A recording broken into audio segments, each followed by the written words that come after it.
Почитувани гледачи, добре дојдовте во најновото издание на Во Фокус. За овој пат ветуваме еден интересен разговор со интересен гостин.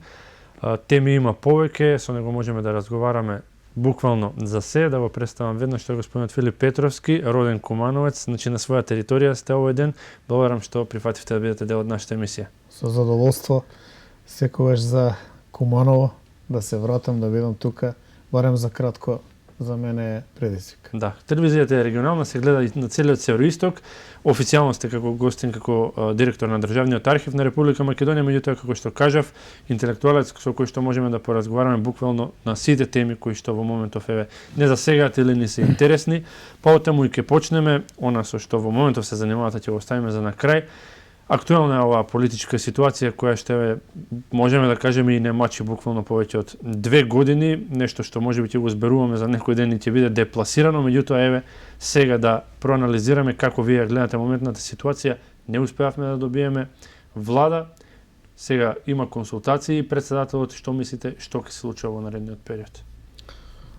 Апсолутно станува збор за вонредна ситуација, што значи не станува збор за вообичаена процедура на добивање на влада. Се виде дека албанскиот блок, ДУИ, кога преговара со ВМРО-ДПМНЕ за формирање на влада, инсистира на некои работи кои што се од политичка гледна точка неприфатливи.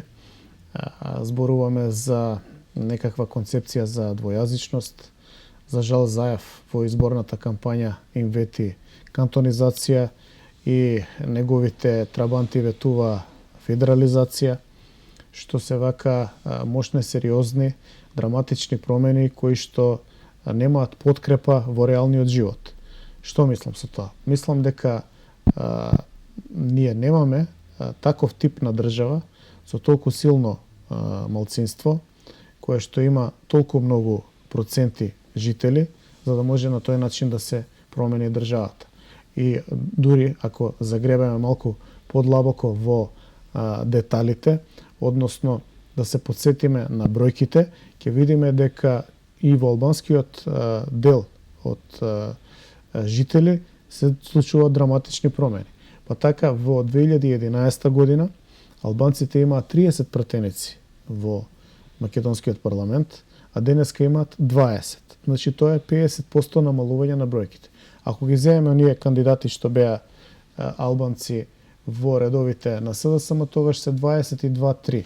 Сепак повторно драматично намалување на бројките, а обратно пропорционално зголемување на апетитите и држење во заложништво на 80% од населението во Република Македонија.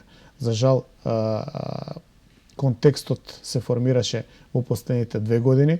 ВМРО на изборите повика на будност и на внимание при гласањето, затоа што овие бројки што сега ги имаме ќе доведат до сериозни поместувања, сериозни проблеми кои што ќе бидат тешко решливи. И тоа и се случи. Практично ние не успеавме да добиеме влада, затоа што за да добиеме влада требаше да прифатиме работи кои што се ван памет. Тоа се работи кои што би ја промениле трајно сегашноста, но и иднината на оваа држава, и според мене е постапено добро што не се прифатени уцените. Но тоа не носи во круг на неизвестност и круг на нејаснотија што ќе се случува утре. Уставот не дефинира конкретно што се случува сега со мандатот, меѓутоа кој излезот можеби нови избори. Знаете што, да јас сум во Државниот архив и јас ги имам сите документи кај мене и ги проучив. Овие денови проучував што се случило во 1992 година, кога Љупчо Георгиевски го имаше мандатот добиено од господинот Киро Глигоров, ама не успеа да формира влада, па го врати мандатот на Глигоров. Тогаш Глигоров потоа го додели мандатот на Гошев. Гошев беше потенциран од страна на СДСМ како мандатар и иден премиер, но во тие 20 дена кога Гошев сакаше да ја направи владата, се јавија апетитите на Бранко Црвенковски и Гошев не успеа да, како втор што добил мандат, не успеа да направи влада, па потоа му беше доделен мандатот на Бранко Црвенковски. Тоа беше значи трет мандатар од Киро Глигоров, при што не постоеше нити јасно дефинирано пракса зашто Како им е се? даден мандатот, нити некаков редослед, нити нешто што е прецизирано во членот 90 од Уставот на Република Македонија. Значи буквално своеволно председателот Да. си одлучуваше во Да. тој поглед. И тогаш ВМРО ДПМН има поднесено иницијатива до Уставниот суд за разгледување на законитоста на одлуката на уставноста на одлуката на господинот Глигоров. При што Уставниот суд се има произнесено дека постапките на Киро Глигоров со доделувањето по трет пат мандат, а по втор пат мандат у иста партија, значи Гошев па Црвенковски, делува во рамките на своите уставни овластувања. Тоа покажува дека кризата сега што ја имаме пред нас Иванов може да ја разреши. Тоа покажува дека врз основа на членот 90 од Уставот и врз основа на праксата која што имаме во 92 година, бидејќи Државниот архив ги чува сите документи, нашите архиви се проверени, ние имаме таа документација, таа документација укажува дека имаме јасно трасиран пат и јас мислам дека Иванов сега треба да си ги направи консултациите и повторно да го додели мандатот на ВМРО ДПМН, бидејќи од праксата гледаме дека тоа не е спорно и Уставниот суд се произнел дека најнакрај одлучува председателот на државата, а во овој момент ВМРО има најмногу пратеници и можете малку недостасува да се направи владата. Така што ми се чини дека едно здраворазумско размислување од Иванов ќе доведе до разврска на кризата. Буквално драматична беше ситуацијата во последните минути пред договарањето на сами со себе на ДУИ. Мислите ли дека од второбит би можело да се дојде до некој решение или повторно ќе бидат на маса оние уцени како што ги спомнате? Знаете дека уцените на албанскиот... Всушност прашањето и подоцна мисля да го поставам за таа платформа која што ја направија албанските партии во Тирана, значи не на македонска територија, да. а всушност и сега ја наоѓаме кај нас на маса во Скопје. Знаете што, укажавме во време на изборната кампања дека се потребни над 60 пратеници за да го избегнеме ова. Резултатот не излезе таков од повеќе причини. Се прават детални анализи, меѓутоа она што јас го имам на увид како информации се дека има неколку елементи кои што влијаеа врз тоа. Тоа беше прво едно математичко прекројување на резултатите, со тоа што во одредени средини кај што има малцински гласови, гласовите се купувани. Таква средина е и Куманово. Се сеќавате со дрвата што беа давани од таа на брзинка формирана невладина организација, при што лидерот на таа невладина организација е сликан со градоначалникот на Куманово. Во исто време контролата на полицијата имаше генералниот секретар на СДСМ, така што тие действија не беа спречувани, туку беа поттикнувани. Тоа беше еден дел. Втор дел беше од една амбасада инструкцијата да албанските гласови гласаат, односно албанските контингенти, оти има средини каде што еден човек наредува како треба да гласа целата средина. Земете го Диво населје од Куманово. Тоа е свеж пример, бидејќи најмалку логично од се е дека Диво населје ќе гласа за да победи СДСМ. Или македонска партија воопшто. Да, но таму има команданти кои што примат инструкција од амбасада и тие команданти ја спроведоа таа инструкција. Така што она што требаше да биде 10 на 15 гласови разлика, се направи 2 гласа разлика, 51-49. Инаку ако му ги одземете 6-7 пратеници кои што ги доби СДСМ од албанците и неколку пратеници кои што во Источна Македонија беа одземени со овие манипулации, подплаќања и кривични дела во текот на изборите, би дошле на некоја јасна разлика од 7-8-10 пратеници, што е расположението во главном во македонскиот блок. Тоа е расположението и ВМРО победи меѓу македонците со драстична разлика, но беше со инженеринг, финансиски и изборен и со инструкција од страна сменето тоа. Сега тоа не води до платформата. Платформата вели промена на Македонија генерално во уставот и сменувањето на концепцијата на оваа држава бидејќи едно малцинство смета дека треба да биде изедначено. Но ние имаме дефект, немаме попис и не знаеме колку проценти има тоа малцинство, така што сметам дека оваа уцена е нешто што треба да биде отфрлено и ние не попуштивме пред тие притисоци, но знаејќи го моментот, разединетоста на македонскиот политички блок, предпоставувам дека нема да се откажат од платформата и по тие прашања ќе имаме тешки идни времиња. Она што на Македонија и недостасува јасно е македонска платформа, значи да седнат лидерите на сите партии, без разлика дали се позиција или опозиција, да се договорат кои се македонските национални интереси.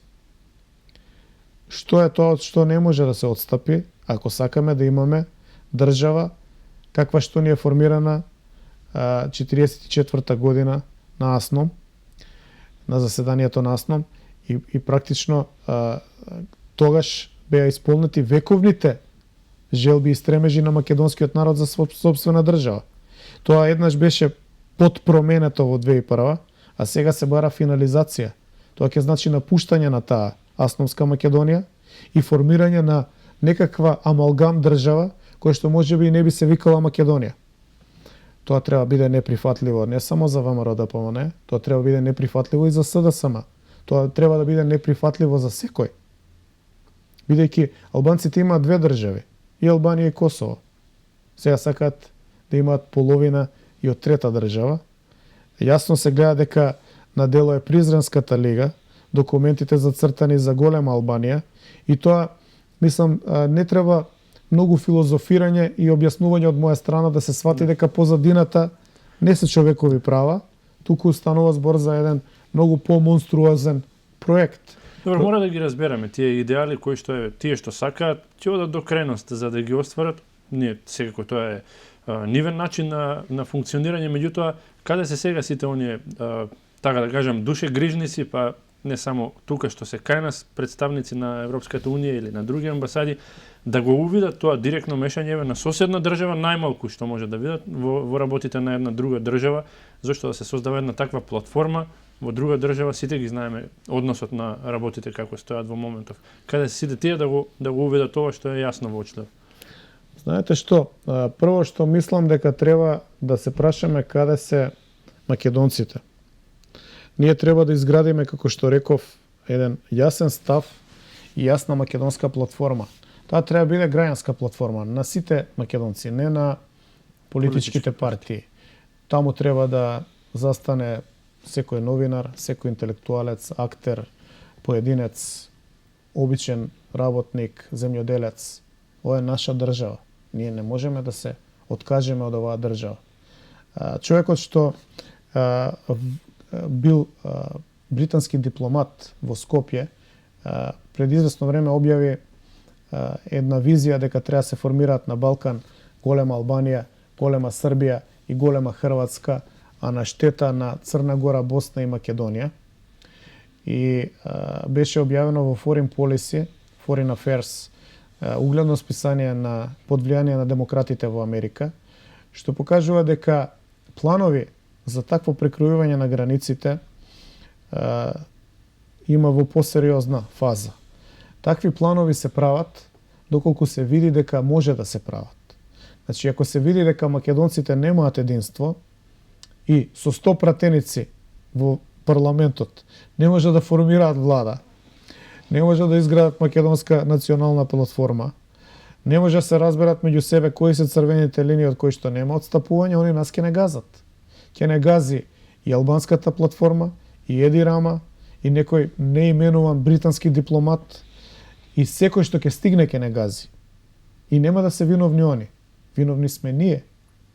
Затоа што нашите политичари или клучни играчи, никој не ги прочитал принципите на АСНОМска Македонија од 44-та. И никој од нив не рекол од ова не отстапуваме. Од овдека нема повлекување.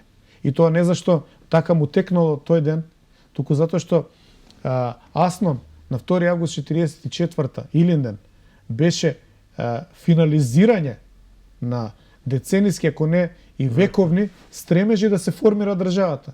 И Панко Брашнаров ќе каже, практично, тука сме после 10 века напори од пропаста на Самоиловата држава да ја создадеме македонската држава повторно. И сега имате вие луѓе кои што не го виделе тој документ, не се заинтересирале, а денеска се ставени во опозиција да одлучуваат, да се и најатат, па да викаат, еве ние како СДСМ ќе прифатиме се од албанската платформа, па ако треба и албанец премиер и ќе редефинираме државата. Они го немаат тоа право. Тоа не го понудија, односно никој не може да го понуди тоа нити на избори, нити после избори, затоа што коските на нашите предци нас ни оставиле завет. Така што еве еден апел од мене, малку да се упатат повеќе во овие детали. Не е во прашање сега СДСМ или ВМРО. Кој ќе формира влада, нека формира влада. Меѓутоа мора да постои платформа македонска, овие работи да се искристализираат и да нема отстапување. Воспротивно, осудени сме на пропаст. А за да дојде до плодното, за тоа на сила беше еден обид за дестабилизација кој што ќе ми кажете дали мислите дека успеа или до кој степен успеа, кој што тргна некаде од пред 2-2,5 години, почна од безбедносните служби па натаму, зборува за тоа. Значи, станува збор за една обширна, сериозно обмислена, долготрајна операција. ВМРО-ДПМН како партија и владата на Република Македонија биле следени преку упад во нашите безбедносни структури, кој што е воден преку Верушевски, кој што е фатен во странски комуникации, односно во странска агентура при неговата служба во Италија, каде што се умешани повеќе држави и е ставена на обсервација нашата влада и нашата партија, токму ради тоа што имаат цврсти и јасни ставови за иднината на Македонија и за тоа како треба да се движи и да се структурира оваа држава. При што нема никаков шовинизам. Никој во оваа држава не е граѓанин од втор ред. Секој има права. Секој има еднакви права да се надпреварува, да си го гради својот живот, да му биде посреќен, да стане пратеник, министер, судија. Албанците имаат се. Но тврдиот став на Македонија, посебно кон прашањето за името и унитарноста, бил проблем. И затоа е ставено на обсервација. Големи пари се истурени, некои околни држави, како и некои малку подалечни држави, имаат направено мрежа. Мрежата е спроведена преку Верушевски. Тој ги има фатено луѓето во тајните служби и на тој начин е извршен упад за да се најде материјал кој што евентуално би ги компрометирал нашите првенци, а со тоа би ја ослабил позицијата на владата и на ВМРО.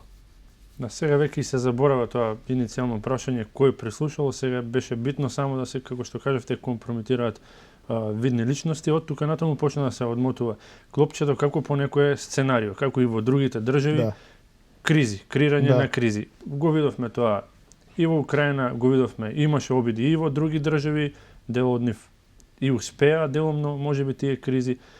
Од каде и со која цел, еве, од кои центри на моќ и со која цел се прави тоа, па толку ли сме битни и ние како мала држава ќе се запраша некој за тоа да се случува овде?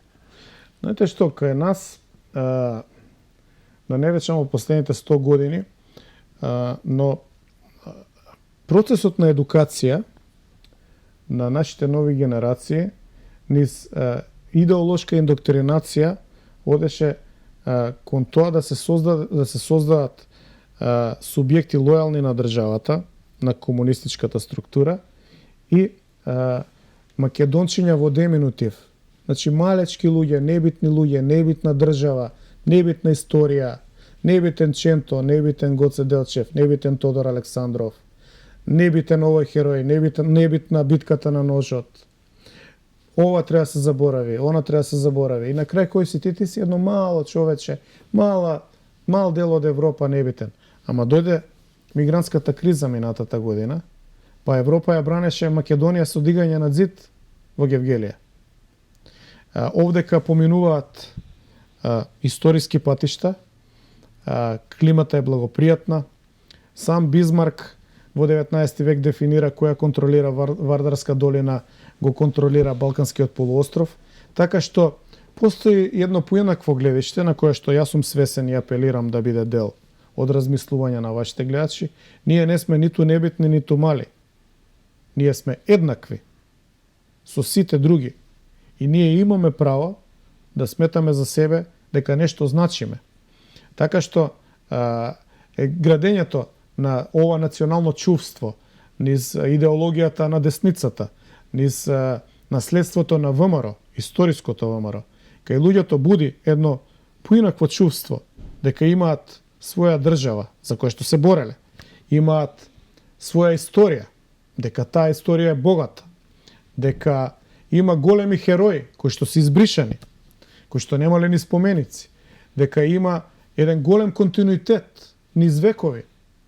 Зошто би кажал Панко Брашнаров на заседание на АСНОМ дека го бришеме срамот кој што е 10 вековен и да ја спушти вертикалата до Самуил? Тоа ли е антиквизација? Нели денеска се обвинуваме за антиквизација, ВМРО ДПМН е дека измислила. Ама зашто Панко Брашнаров тоа ќе го каже 44-та година? Зошто 24-та година Тодор Александров ќе каже дека сме ние наследници на Александар Македонски? Значи не Груевски, не Филип Петровски. Тодор Александров ќе го каже тоа. Зошто сите преродбеници од 19 век ќе го кажат тоа? Значи ние имаме една сосема поинаква историја. Една голема историја на која што имаме право, а ние не ја ни учиме, не ја ни знаеме. И затоа се доведуваме во ситуација да се сметаме за небитни. Зошто на нас не се случува? Бешо сака нека ни се случи. Ке се браниме, ке имаме став, ке имаме глас, ке застанеме пред проблемите. Тоа може да се решава, што и да е. Ке го решаваме како проблем. Но за тоа, велам, треба да се формира еден цврст став, една платформа, да застанат луѓето, да се погледнат и да не се срамат што се македонци. Нема зашто се срамиме. И имаме ние со што да се гордееме. И во смисол на таа перспектива, ВМРО ДПМН беше воочено како проблем во раскашавувањето, односно во уништувањето на есенцијата на оваа територија. Овде не е битно кој е, ќе направиме федерација, бинационална држава, ќе смениме преамбула и ќе го решиме проблемот. И сега вие одеднаш имате една партија која што вика чекајте малку. Имаме ние вертикала, таа вертикала е многу сериозна, со тоа станува проблем. Затоа што станува проблем се прави една обсежна операција. Таа операција се води од надвор до внатре, директно до центрите Берушевски кој ги контролира, и таа операција гледате дека овие 2,5 години немилосно се спроведува и има катастрофални последици по државата. Има над 1 милиарда евра штета за економијата, тоа никој не го зборува. Значи има сериозни бројки штета по животот мој, ваш, на секој еден граѓанин, кој што требаше да има подобар економски просперитет, кој што можеше да си дозволи да купува книги, да чита историја, да се издигнува интелектуално, но некој сака да го спушти надоле, да биде маса, да нема став, да прифати се, само за да биде мир. Така што, ето тука некаде го лоцирам проблемот, јасна операција, опасна операција, ќе ви кажам уште ова, Джес Бейли, америчкиот амбасадор, а Иво Орав, кој што беше претходниот представник на Европска Унија, и поранешниот грчки амбасадор во Скопје, сите претходно беа на служба во Турција.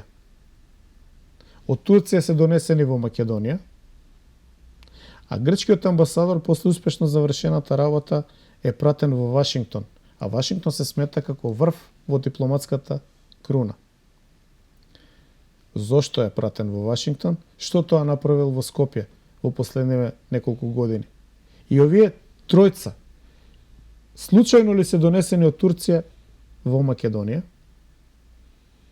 А знаете што се случуваше со Ердоган, со Таксим, со жртви во Истанбул? И што све се случува и таму? Значи не е ова ексклузивно проблем на една мала Македонија и една небитна држава. Светот е во немир, во тресење.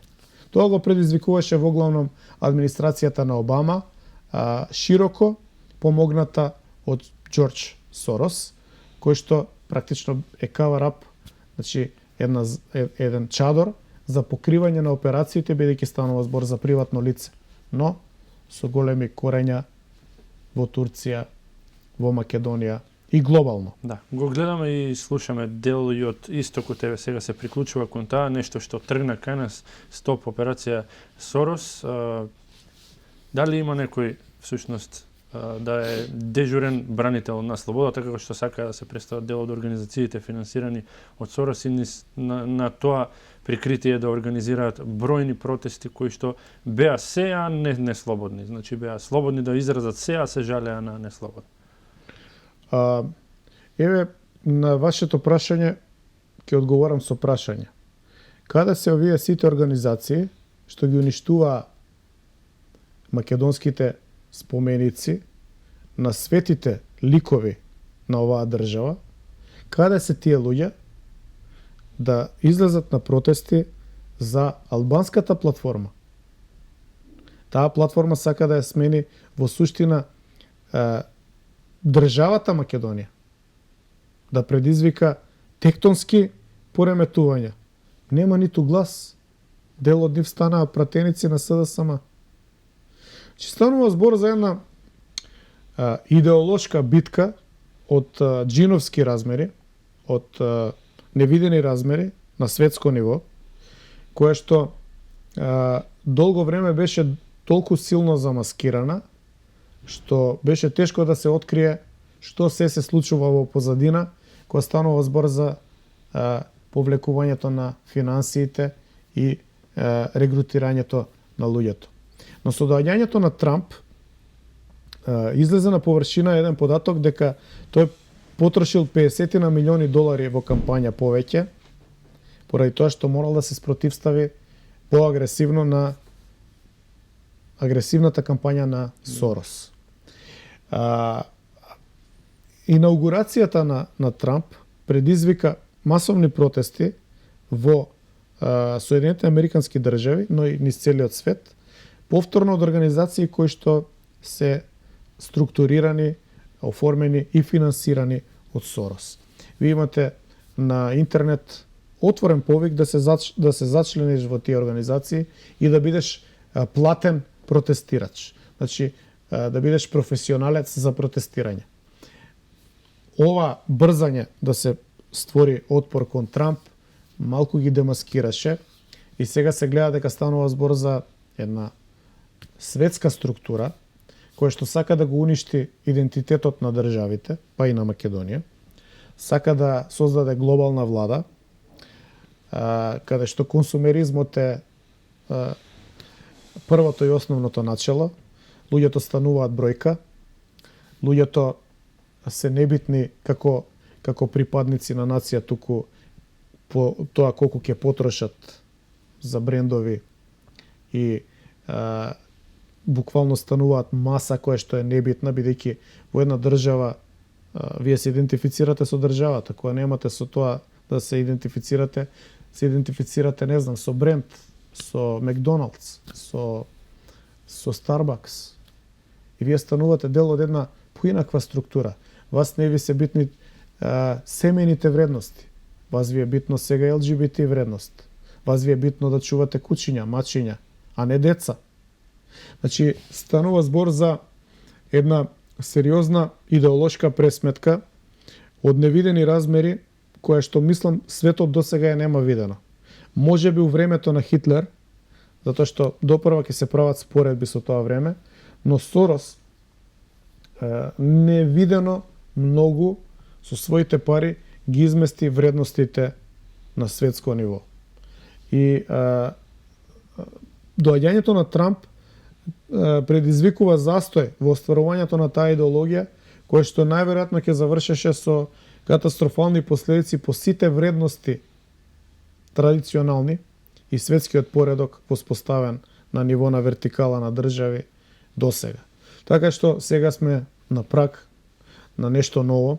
Ќе видиме таа борба на идеолошки спротивставени, најмногу изоштрени до сега во мојот живот, не сум видел поизоштрени борби на идеолошка линија, како ќе заврши. Да видиме како тоа ќе заврши, бидејќи има луѓе кои што имаат друга матрица.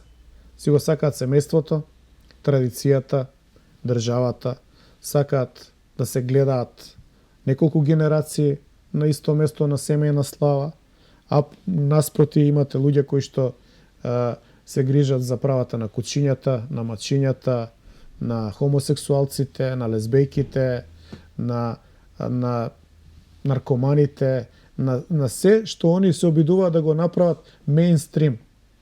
Значи не е проблем ако нешто од тоа на вистина некој е како поединец, но тоа беше наметнато како идеологија take it or leave it. Прифати го, мораш да бидеш дел од тоа или ќе те отфрлиме, значи брутално, агресивно.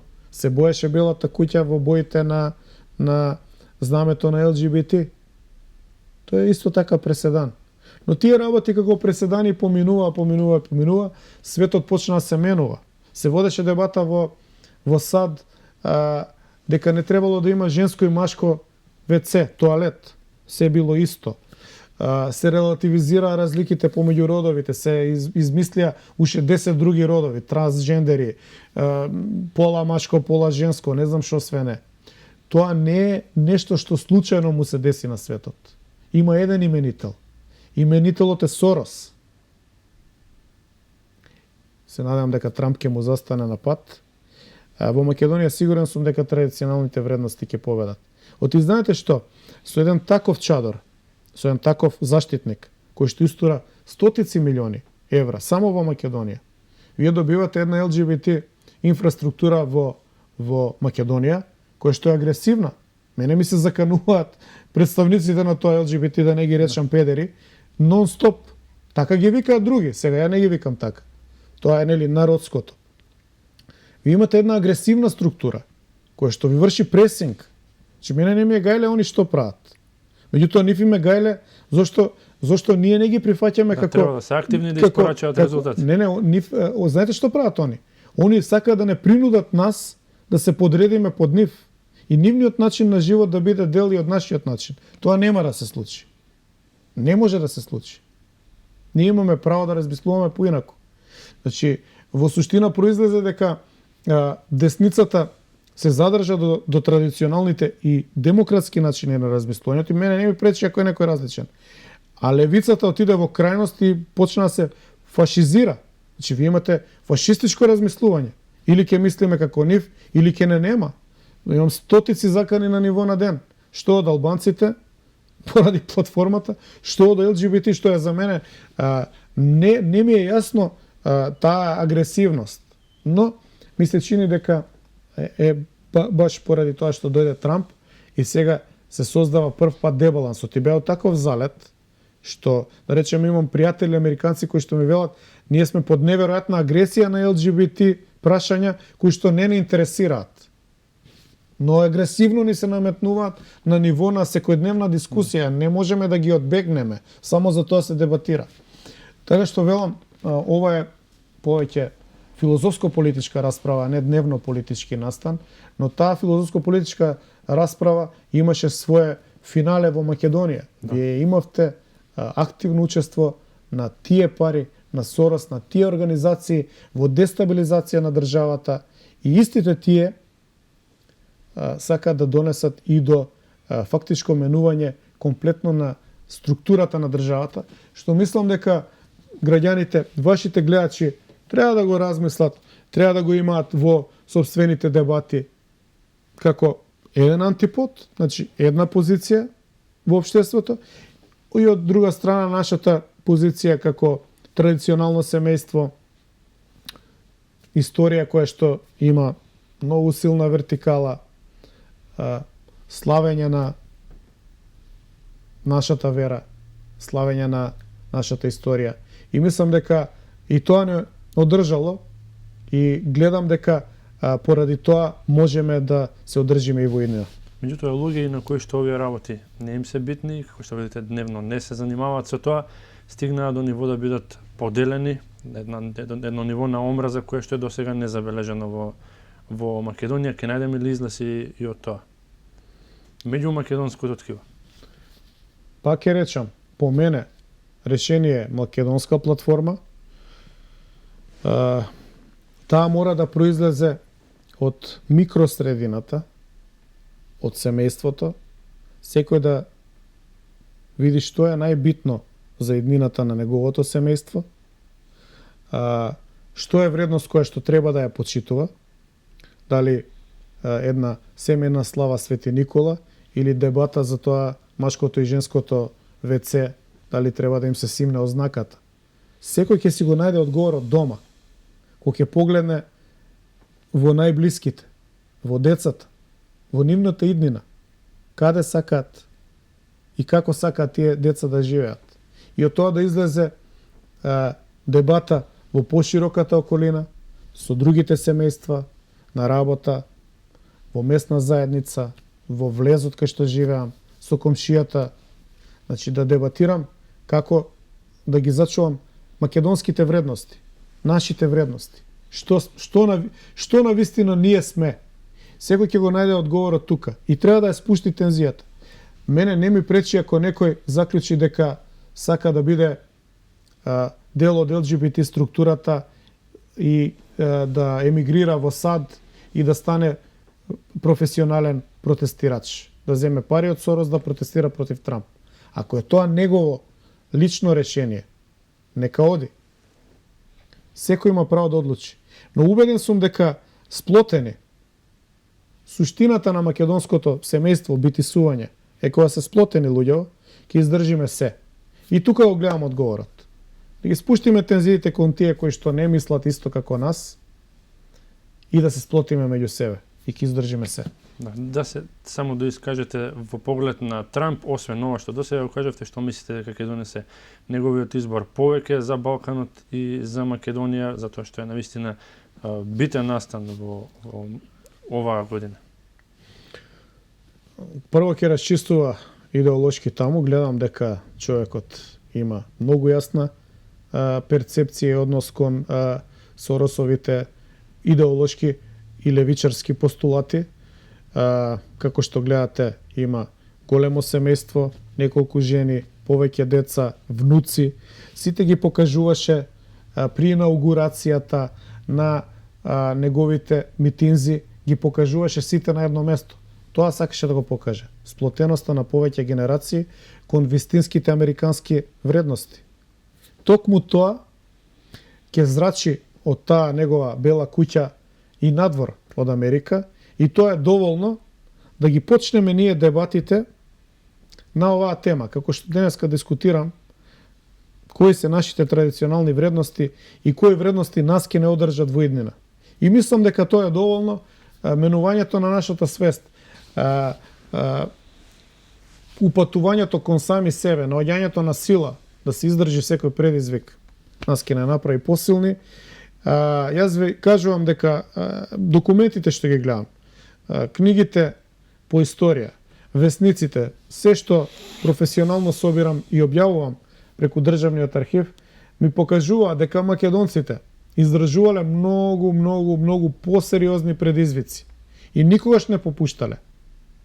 И такви треба да бидеме и денеска, и добар дел и сме такви денеска, и тоа е предизвикот кој што ниеден странски план за дестабилизација не може да го надмине. Оти они работеа да ја струшат оваа инфраструктура по секоја цена за да ја променат суштината на државата. Нема да успеат доколку ние се вратиме на нашите традиционални вредности, кои што, нели, почетокот на прашањето е тоа Трамп, кој што Трамп многу јасно, прецизно, видливо, визуелно ни ги покажа во сите негови досегашни настапи. Семејство, генерации, традиционални вредности.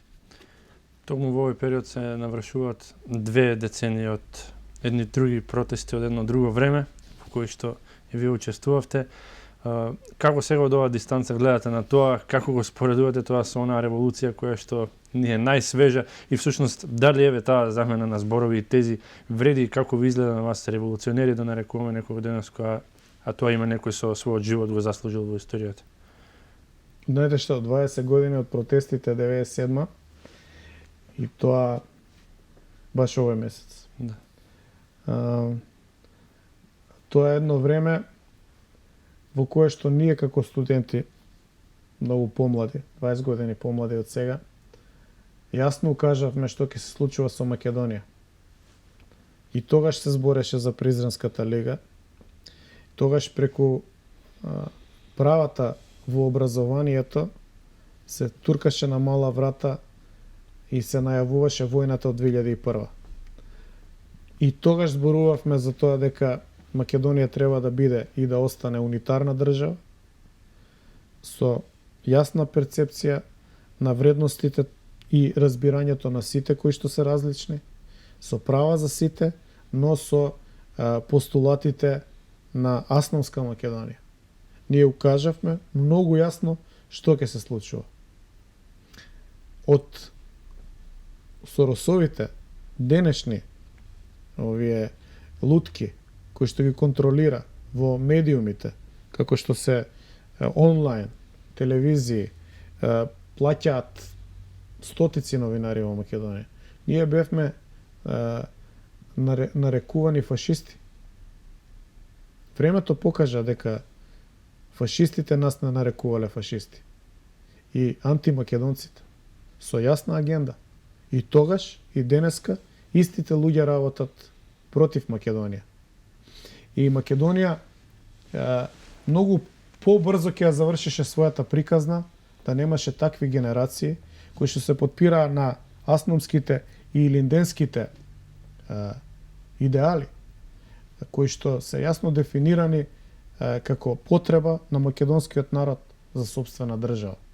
Ние покажавме дека кршењето тогаш на образовниот процес, а во 2001 на одредени делови од уставот, па во 2004 територијалната поделба и денеска албанската платформа ќе доведат до промена на суштината на македонската држава. И тоа се случи. Поради тоа, јас сум горд што кога беше моето време за протестирање, јавно, јасно и гласно го кажав мојот став. И не е променет до денеска. Ве вративме во Куманово за да го направиме ова интервју. Се враќате ли често? Како гледате денеска на градот со сите своји проблеми кои што еве со децени стојат? Ви се чинили, ви се гледали некоја свежина која што би можела да се случи? Сега имаме избори за неколку месеци, општински, локални. Како гледате на тоа? Може ли градот да функционира подобро? Јас го памтам Куманово поинакво. Едно време Куманово беше град, сега е паланка. Едно време имаше ред, сега е хаос. Се гледаат комбинаторики и дивење на локалните власти, за жал.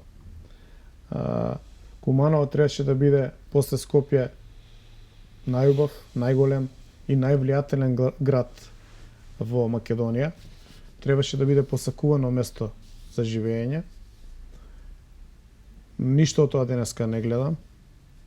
И да не речам, има многу кумановци кои што велат се спасивме што отидовме да живееме во Скопје или во некој друг град во Македонија. Тоа е наследство на оваа локална самоуправа, која што во континуитет ја води еден ист човек. Кумановци нека размислат дали им е убаво вака, со хаос на секој чекор. Ке имаат можност на локални избори да се произнесат и мислам дека, пак ќе кажам по втор пат, добро треба да размислат каде ќе одадат својот глас. Добро, е на кратко што и ветив да се посветиме и на институцијата која што во моментов ја водите. Сте прв човек на Државниот архив. од вашето доаѓање до себе, кои се нештата со кои што најмногу се гордеете што се направени и некои планови кои што се почеток на годината сме, кои што се за ова година или долгорочни планови на оваа институција? Државниот архив е сложена институција, централизирана институција. Сите архиви во Македонија се во една структура, преку 300 вработени. По законот одговорни сме за сите документи. Дали се тие во други институции или кај нас, ако се во други да ги средуваме, да ги надгледуваме и да ги подготвуваме по извесен рок да дојдат кај нас, ако се кај нас да ги чуваме за секојаш, бидејќи тоа е колективната меморија, сеќавање на нашата држава. Говорот на Панко Брачнаров е кај нас. Јас го имам видено во оригинал. И практично тоа е мощна одговорна задача да не се пропушти собирањето на документацијата и со неа формирањето на историјата. Што правиме? Објавуваме документи, скенираме, дигитализираме, чистиме документи, се случува да има оштетена документација. Значи има повеќе сектори кои што ги третираат документите и се грижат за нив. Мислам дека имаме добра издавачка дејност. Многу книги објавивме во последно време, неколку проекти одат паралелно. Тие трајат. Црните страници на УДБА, Македонија во странскиот печат, илинденските сведоштва, македонски дејци, 4 или 5 едиции кои што досега одеа, очекувам да одат и оваа година. По моја претпоставка 30 до 40 наслови ќе имаме оваа година. Зголемен е интересот на читателите, ги бараат како онлайн, така и во традиционална копија да ги купуваат, доаѓаат, купуваат кај нас. Тоа е целта, да тоа знаење не остане заклучено во некоја зандана, туку да биде достапно и дел од едукацијскиот процес на онаа микро средина, значи на семејството, да се отвори книгата дома, да се прочита нешто на најмладите, да им се покаже како некојаш било и како треба да биде. Ке ви заблагодарам за тоа што одвоивте од вашето драгоцено време, да бидете со нас. Се надам дека ќе имаме и повторно можност и прилика да разговараме дали за актуелни теми, дали за случувања во Државниот архив. Се на се тука сме за вас. Благодарам за поканата. Ќе дојдам секогаш кога ќе ме викнете. Да, благодарам уште еднаш, а на вас почитувани гледачи, ке ви заблагодарам за тоа што не следевте во изминатото време и секој останете и натаму со програмата на К3 телевизија. Пријатно.